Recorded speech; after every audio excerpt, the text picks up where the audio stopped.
Funny story actually, Halynne and I actually met in January or February over Zoom because we connected in a Facebook group. Yep. Yes. And now she's one of my great friends of Singapore. Yeah. So crazy how like life can just connect you. Well, let's do a cheers. Cheers! We are drinking Somersby hard seltzer. It tastes awesome. Yeah. Mango and passion fruit. Welcome to the Fangirl, my YouTube channel. If you're interested in tech, travel, and Asia, please click subscribe and follow along. Today I'm here with my friend Halynne. We're going to talk about what it's like to be a working career woman in Singapore. Thank you for having me. I'm Halynne and I currently work in government-linked company and I do e-commerce. In my free time, I have various interests like vermicomposting. Wait, you should tell them what that is because okay, yeah, it's a complicated word. Vermicomposting is like you basically keep your kitchen scraps, get some worms, and you throw these kitchen scraps in the worms and they will compost these kitchen scraps for you. So it can be like fruit peels, can be like cardboard, and then with like the excretion of the worms, you can use it for your plants and it will have a lot of nutritional content. Yeah, so that's one of my hobbies. I also am quite active in a women's community called the YWLC, which is the Young Women's Leadership Connection. So I'm also gonna start a podcast for that, so really excited. Yeah, podcast. What are the expectations of like families? At least in the US, Asian American like families, they expect the oldest to take care of the parents. Yeah, or like there's more pressure on them to like take care of them when they're older. Okay. But in Singapore, it's like, are there different expectations for like men and women as well, or is it same? Yeah. Expectations like in terms of family obligations? Yep. Okay. Or like filial piety. I mean, I feel like that encompasses like men and women though. But, I think in terms of filial piety, because we're still quite, rooted in the Asian culture of like Confucianism, where you are expected to take care of your parents, like no matter if you're the eldest or if you're the youngest.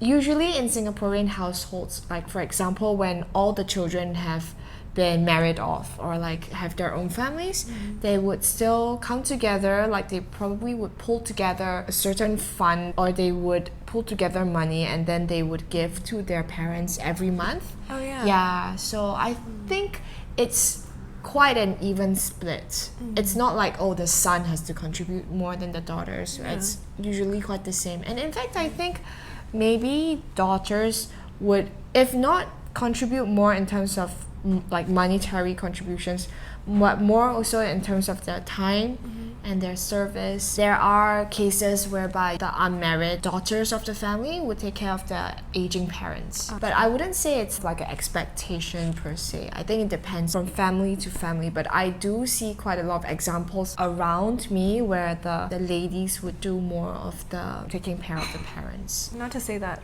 women are more empathetic, I definitely have more of like a nurturing side to them. So. For sure. Yeah. But I think in general, Singaporeans are still quite filial in that sense. In school, in primary school, there is this thing called, primary school and secondary school, there's this thing called the civic education. So civic education in Chinese is like 好公民, right?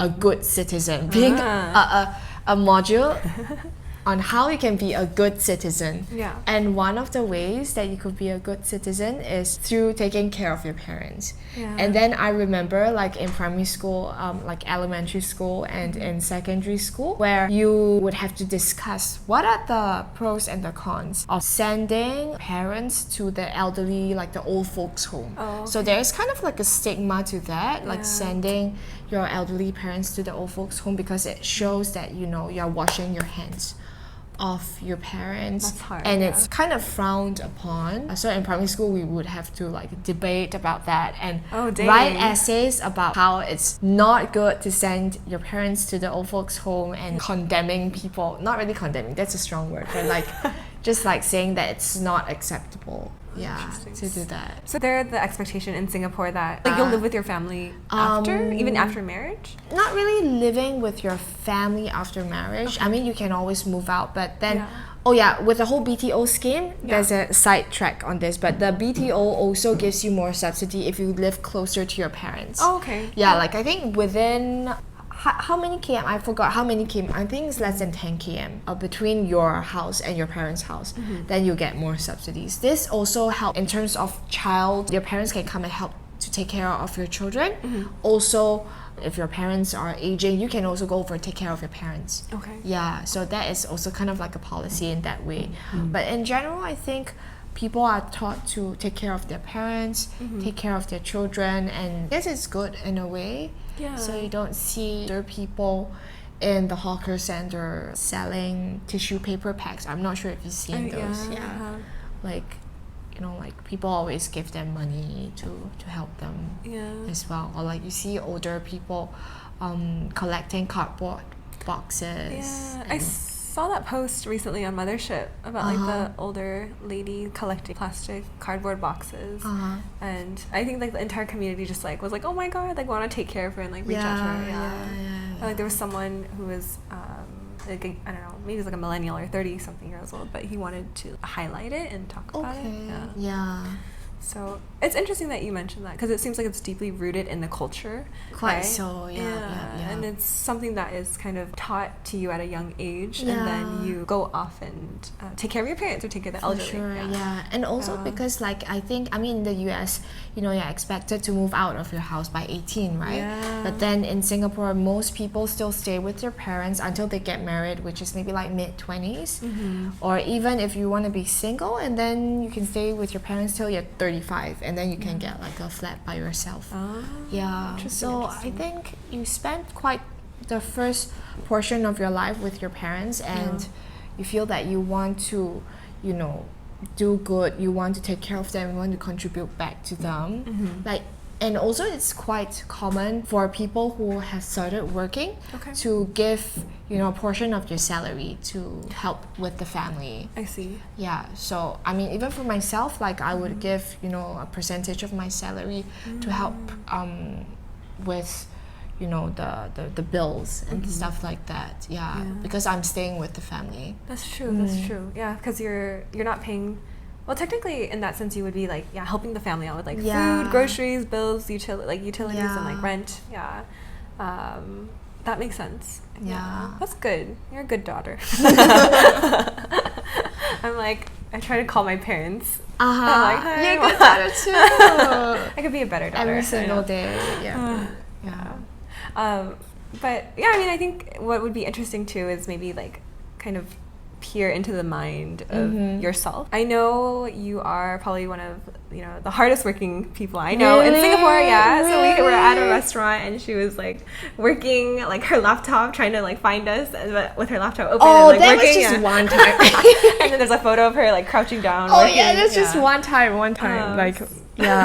So I think it's great. You know, I feel like you're a very like headstrong, career-focused woman. Thank you. You know, boss woman. Really? Like, bossy woman. Yeah. Okay. So, like for you, what are you hoping to do in the future? Right? Like, where are you hoping to like take your career, and like what are your goals and aspirations? Yeah, it could be anything. Yes. I think like when I was younger, I always wanted to, you know, earn a lot of money, like, you know, like be rich, like not just like be rich with just be comfortable, but be like really, really rich. But then as I grew up, I thought that was like a really narrow kind of conception of success. I guess it was the way that I was raised, where, you know, like my parents would be like, oh yeah, like, hey, you better study hard, or else if you don't, then you will end up, you know, sweeping the roads or something. Like, to use that to scare me, you know? And then you grew up with the mindset that, okay, to be successful means, firstly, you cannot do manual labor. Secondly, you need to have quite a lot of money to sustain kind of like a so-called successful lifestyle. But then, I mean, as I grew up, as you know, I traveled to various places, talked to people, and you realize that maybe that's not really success. I mean, being rich is not all that is to being successful. I think for me, all I really, really want is to, be wake up every day with kind of like the motivation and the conviction to do something that I like. Like I feel that even if, let's say, I were to earn a lot of money, but every single day I go to work, I drag my feet, I feel that what I'm doing doesn't contribute to the society or to the company, to making the world a better place, I think I won't be happy either, and I wouldn't consider myself successful. Yeah, so perhaps I think what I want, I mean, I'm still also trying to look for like, the path that I want to take. I think everyone is a work in progress in that sense. I would want to create my own, like, be it my own podcast, create my own content, and then hopefully inspire people. Like, if they read my content or if they see what I post, and then if they resonate with that, I think in that sense that's really a small step towards being successful. Yeah, and going off on that note too, I'm going to link your article that you wrote for us into the caption, so you can read her article. And it's really well done about like tech giants in China. It was a very good article. Thank you. And C-Trip. Oh yeah, C-Trip. C-Trip picked it up. So T-Trip.com. Yeah. But no, thank you. Thank you for sharing that with us. I think it's good to also like think about too, and like reflect about where your trajectory is heading and what your aspirations and goals are. I think for me too, like sometimes I just like work, and then the year's over and I'm like, what now? Like, and I'm like, was I even happy in 2020? Or like, I mean, some parts I was, but was my work fulfilling? Those are the questions we have to ask ourselves. And I think you don't want to ask yourself too late. Right? Like, you should ask yourself almost every single day, what I'm doing, is it contributing? Is it meaningful? Not just to me, but like to other people? Is it helping people? I know that a lot of people, they have a lot of side hustles, right? Like, they gain their joy from side hustles, but then on the day-to-day, they really hate their work. They go to work just so that it can pay the bills. But I honestly believe that you can make your passion your work, or you can make something meaningful your work, right? Like the rise of YouTubers, like people who don't need to do a 9-to-5 job. I think that is really a nice way to live. And also, digital nomads. Yes. I hope that's me one day. You can come visit me. You are closer to that already by moving over to Singapore. Hopefully soon. Thanks for sharing your thoughts and like just being pleasure. Vulnerable. Is there anything else you want to give to like impart your wisdom to my 79 subscribers on YouTube? 79 is a really good number already. Before I was at like 32, and I was wow. So it's been painful. That's a huge jump. It's like how many times growth? 200% growth. I'm like a startup. Well, so what wisdom? What wisdom do you have from 2020 or anything? From 2020, I feel like not like just wisdom, but also my dreams for myself as well. Firstly, because we're all most of us are staying at home for a more extended period of time, the productivity, I feel, at least for me, goes down a little bit. I mean, I work longer hours, but it's also my fault because I'm a bit more distracted, like at home, doing like, I think I watch YouTube too much. So then my biggest challenge would be to stay focused. Like, how do you stay focused when there are so many distractions around you? And how do you, continue being motivated? I think that is something that you should address to yourself, and also to find ways that will minimize your to keep you focused, to keep you working in your most optimal zone. And I think one way that helps me is like, for example, I will leave my phone in the other room, while I work, or like, for example, or I will force myself to stay like super engrossed, like to concentrate within a short block of time. And then after that, like maybe 1 hour, I stay super concentrated in that hour, and then I will rest for 15 minutes. Take this kind of breaks. I think because you don't see your colleagues, and you don't need to feel like, you don't feel like as I don't know, like stressed maybe in the office environment, and that's why. But then at the same time, you also still need to deliver work, or even if it's not professional work but your own work. Like, how do you stay on top of your game for your own projects? Maybe like, how do you overcome that inertia? Because there are no time constraints. Like, if you don't want to work on it, then you don't work on it. Then if you don't work on it, then next year you're still the same you. Right? So how do you stay motivated on that? And sometimes you need not just sheer willpower, but also you need to remind yourself that what you're doing. Like, every day you need to be a better version of yourself. Every day you need to set aside some goals for you to meet. And do it in baby steps. Like, it's very easy to be intimidated. Like, you see all those YouTubers getting like a lot of views, and churning out content like every other day. It can be very intimidating. And you wonder how they do that. You want to be like them, but like, how is it humanly possible? You have to take baby steps. That's very true. I do think it's, a lot of people said that they're like, oh, I'm gonna throw 2020, the entire year away, right? And it's like, no, like, this year is still happening with or without you like doing anything. So like, I think any progress in some direction, like consistent progress, it means that you're changing and evolving. So I agree with you on that. So like, I think definitely like have goals for yourself, not just in your work, but also your side hustles, your small projects, your community. Awesome. So, thanks, Halynne, for coming here. It's my pleasure. Funny story actually. Halynne and I actually met in January or February over Zoom because we connected in a Facebook group. Yes.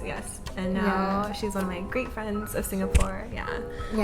So crazy how like life can just connect you like digitally. I think in January or February, it was the wave of people trying to meet more, network over the internet. Which is funny because like before it's like, don't meet strangers over the internet, and then everyone's like, meet the strangers. So it worked out well. And Lunch Club is doing so well. I know. Good for Lunch Club. But anyways, thanks for watching. If you like this video, please give a like and subscribe. And I'm gonna link Halynne's article in the caption, so please do read it. Thank you. Bye.